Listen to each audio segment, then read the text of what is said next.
What does it take for a town to rename itself after a single man? In the case of Thomaston, Connecticut, it wasn't conquest, expansion, or calamity that sparked change. It was the steady tick of a clock and the quiet persistence of legacy.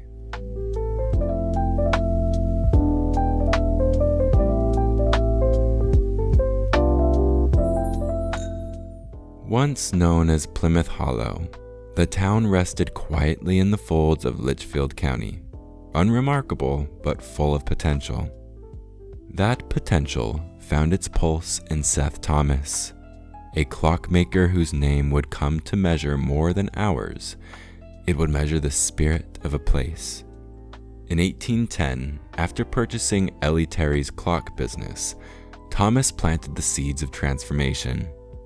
His timepieces, crafted with precision and purpose, turned a modest village into an industrial heartbeat. The red brick factories along the Naugatuck River hummed with machinery, the air filled with the rhythmic clink of metal and the scent of oil and pine. These clocks traveled far, but they were born of this place, and they carried its name with them. When Thomas died in 1859, the wheels didn't stop. His company endured, his influence only deepened.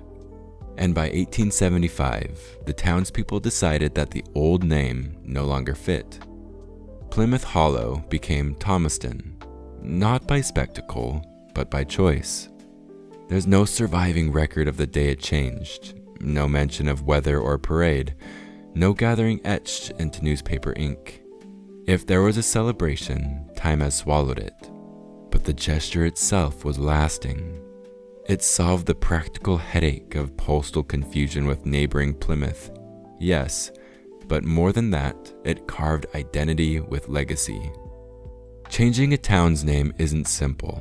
It demands legal motion, bureaucratic recalibration, and, above all, communal will.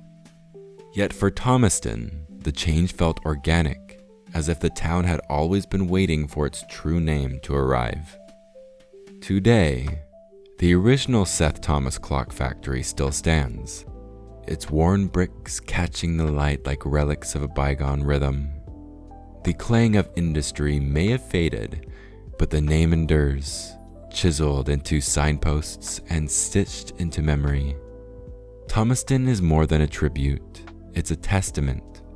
Every time a Seth Thomas clock chimes, whether on a farmhouse mantle or in a museum hall, it carries a whisper of the town that beat in time with its maker.